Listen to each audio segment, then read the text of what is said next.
Tell me if you've ever experienced this.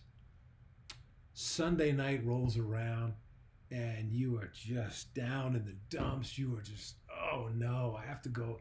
Is this really going to happen? Do I really have to go back to that place and deal with that leader and that facility and those circumstances and all those kinds of things? This is the nightmare that I just can't wake up from.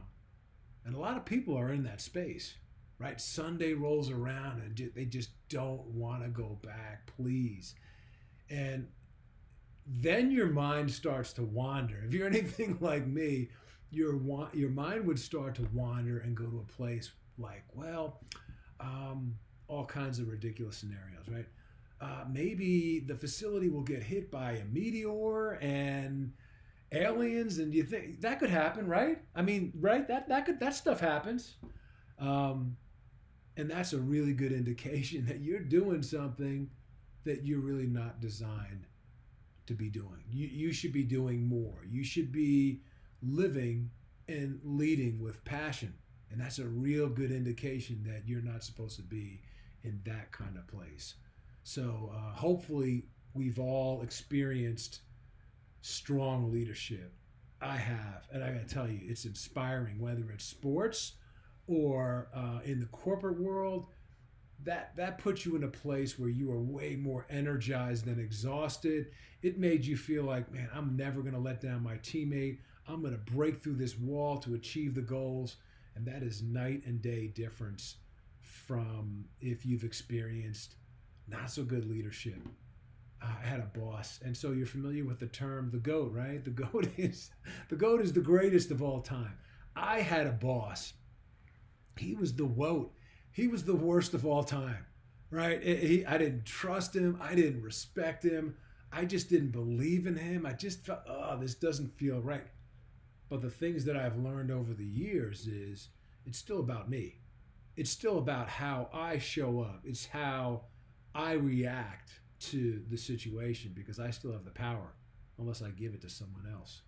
So regardless of what leadership you experience, you're still the one in charge.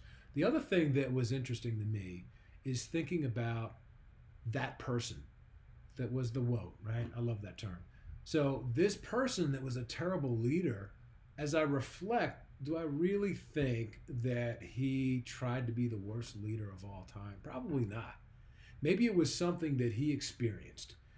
Maybe it was something that he was conditioned to or programmed to lead in that way. Or maybe he felt like, hey, I experienced this terrible leadership and everyone's got to suffer that same exact way I did. Either way, it's irrelevant, but it does put things in perspective a little bit. I'll say this. One of the great things about getting older is understanding that there are certain things I just don't want to do. If it's not aligned with my values as a leader, if it's not aligned with impact and positive change and cultivating high potential leaders and supporting nonprofits and supporting great athletes while they're playing and away from the game, then I don't want to do it.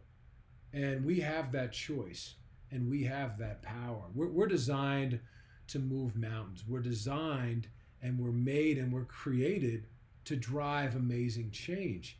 And if we don't take advantage of the gifts and the talents that we all have, then that's really a crime, right? We're leaving a lot of impact and influence and ripple effect on the table. And that's something that we just can't do. So much of what we do is connected to the thoughts that we put in our head, the people that we surround ourselves with.